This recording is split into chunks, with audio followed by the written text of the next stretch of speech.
All right, so I had noticed one other thing during the Joe Rogan Mark Zuckerberg interview, which I thought was really interesting. So Joe Rogan was telling Mark Zuckerberg about how he recommends to comedians and to creators not to read the comments, right? Because it's just full of negativity and crap inside there. Uh, and then and then Mark Zuckerberg kind of makes a comment that he actually looks at what people are saying about him online, and Joe Rogan gets surprised.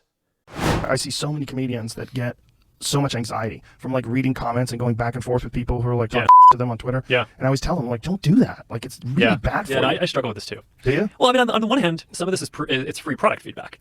So I thought it was really interesting that Mark Zuckerberg even cares about how people are talking about him online, which kind of reiterates my point from the beginning that he's trying to recreate his personal brand, right? By using his platform. Basically, I think he's embracing his own platforms to try to tell this narrative, the story.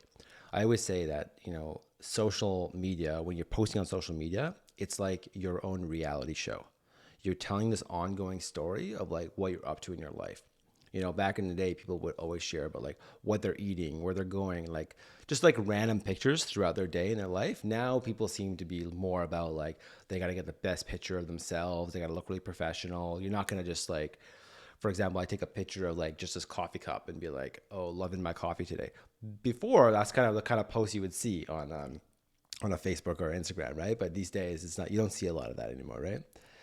So that's what I would call a reality show, right? You're posting every day, just little glimpses of your life, right? So that's what I see him doing more of, but in a professional way, right? Obviously, the professional photos and so on. So I thought it was interesting. So now that we know that Mark Zuckerberg is paying attention to people talking about him, we're going to have to title this video something that's going to scare Mark Zuckerberg. He's bracing himself right now. He just clicked play on our video, and now he's hearing us talking about him. And now that we have his attention, we need to let Mark Zuckerberg know about all the issues with Creator Studio and the Meta Business Suite. So any social media managers out there are going to appreciate this one, all right? Tom, I know you don't use these platforms, right?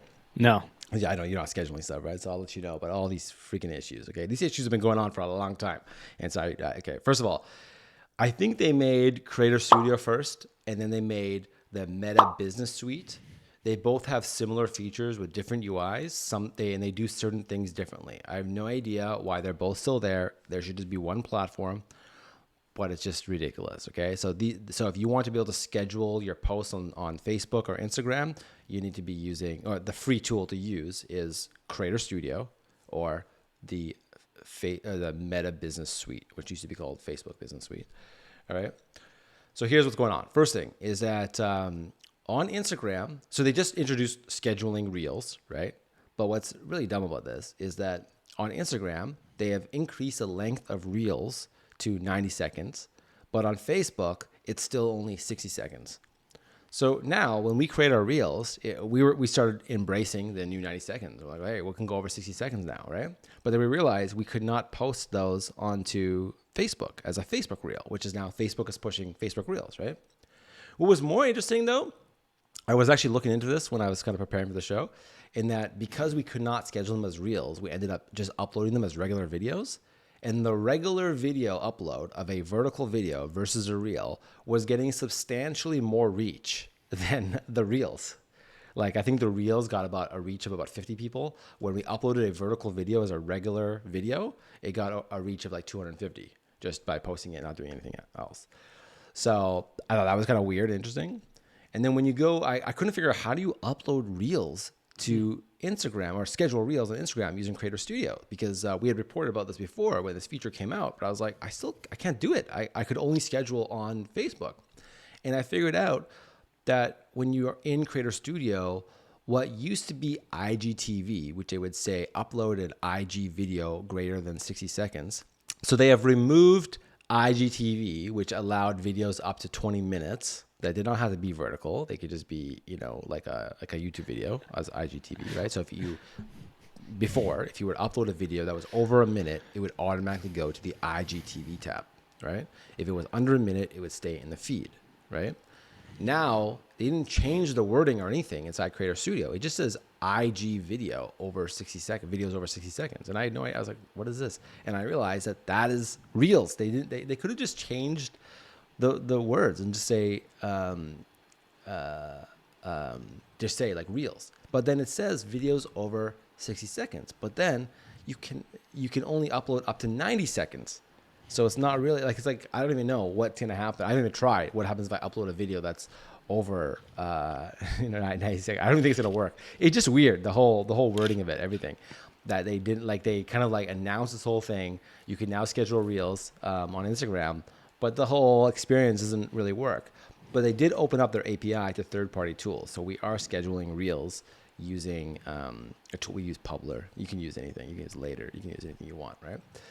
But then here's the other one. So there's not a clear difference between Creator Studio and Meta Business Suite, right? They both have similar features, okay? So what I discovered is we want to schedule all of our stories, right, on Instagram and on Facebook.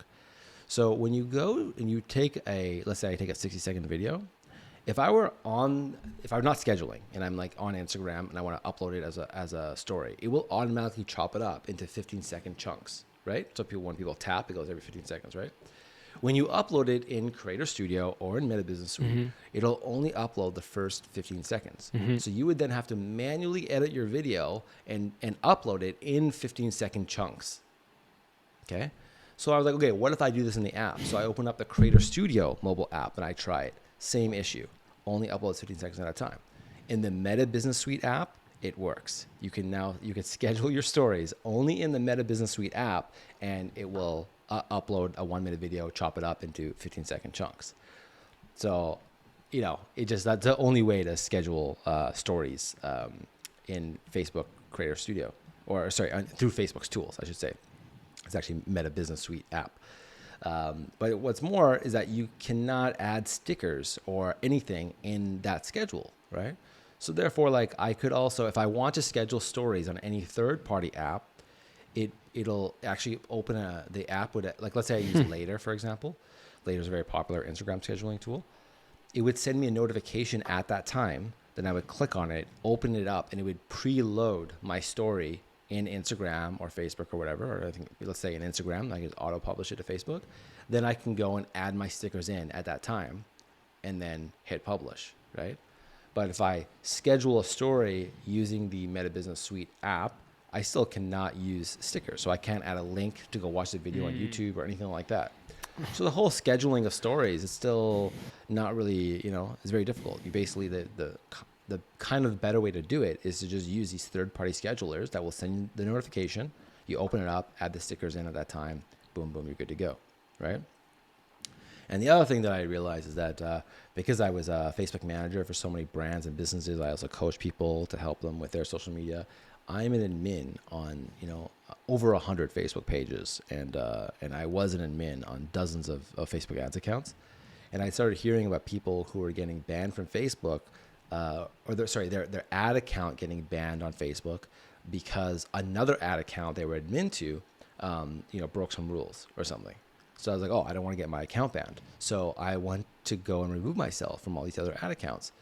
It was such an ordeal to try to figure this out. I had to go through and I don't even know how to explain what I had to do, but it took me so long. I had to go through and I had to click on 3 different places to try to get it off. It wasn't a straightforward thing. And now I want to try to get rid of all this admin privileges I have on all these accounts. And if I try to do it, it's like I have to go to individually every single one of these pages. I have to remove myself as an admin from their page. Then I have to go into the Creator Studio where they also added me into their Creator Studio and or also added me into their Meta Business Suite. And I have to remove myself in so many different places. I was trying to do it. It's going to take me forever to try to get this going, to get this done. And every time I open up Creator Studio, it keeps defaulting to someone else's profile. And I have to keep going back. I'm like, no, I want to use my profile. I want to do this. And it is just the way that it works is just crazy. And here's the other thing that I had figured out that I never knew that this was even a thing is that, are you familiar with Gary Vee's $80 strategy? No. So the idea is that you use hashtags in your post, then you click on those hashtags or just go to people's posts and you leave your 2 cents. And you do that to, I think his idea was you do that to 90 posts a day, which is $1.80, right? Leaving your 2 cents 90 times. So it's You pick 5 hashtags or whatever. I don't know hashtag. I don't know exactly what the math is on it, but it's like kind of like the idea is that you're leaving your 2 cents, right? So you leave 90 comments a day, and that's how you grow on Instagram, which is true. You need to be engaging. Actually, that's even more true. I found out on Twitter. If you don't engage with people on Twitter, your reach is going to go nowhere. So So now, this is the best way to grow. This is the most organic way to grow on Instagram, right? Unless you want to do like shout outs and like all that kind of stuff, right? Or running ads, I guess. But for the most part, people growing on Instagram, they're doing it through influencer shout outs, contests, a lot of bullshit ways, right? Buying fake followers, all that stuff, right?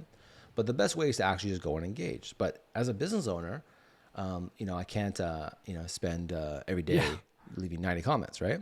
So I want to be able to let my social media manager do it. The only way to do this is to give your password to them. You cannot admin somebody to your Instagram account in a way that allows them to use Instagram and like look and comment on people's stuff. You could admin them through the Creator Studio. They could respond to your DMs. They could publish content, and they can respond to comments and so on. But they cannot use Instagram through your account unless you give them the password, right? Which is weird. Is like and I looked at like, okay, what if you just use like a password manager or something like that, right? But I find password managers is kind of pointless, right? It's like, use a password manager. They could still, I don't know. It just doesn't matter, right? Like if you don't want them to have the password anymore, you would just change your password versus removing them from your password manager. And I think some password managers, you could actually still see. There's something else you could install to actually see what the password is. Do you know about that? I don't doubt it.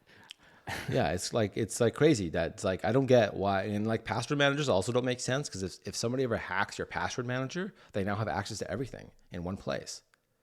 When I first saw password managers, I thought the security feature was that if one of your passwords gets leaked, you could change your password on all the places that use that password in one click. And I was like, that's what I thought it was, right? But it's not. It's like you can't even figure out which accounts use that password. You have to manually go and check every single account in the password manager, right? Yeah, it's crazy.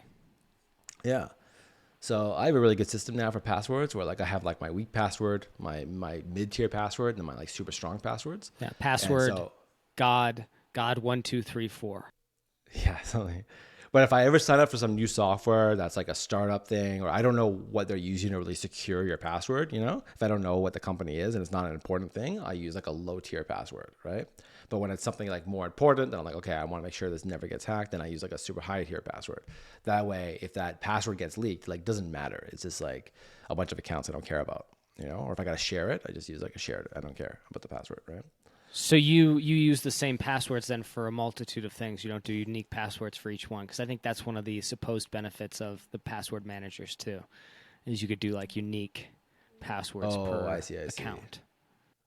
Oh, and have them all. But then you have to always have that thing. You can't ever log in unless you have it installed and stuff. Yeah, which is I have frustrating. it. No, I have 3 tiers. So I have like sets of passwords that are in different tiers. I was surprised to find out that there's no way to give somebody access to your Instagram without giving them the password. So this is all for Mark. Mark, if you're listening, you got to fix this, man. This sounds horrible. What I'm listening, going through right now is. If they really want to call me, I could really like dive in and just like look at Creator Studio, look at Meta Business Suite, and just simplify this whole thing. I think it's like the amount of engineers they must have there and design people and stuff. Like, why is this not getting done? When Sheryl Sandberg, when she announced that she was leaving, I was like, oh, maybe the new COO is gonna like come in there and fix up Creator Studio and Meta Business Suite. Like,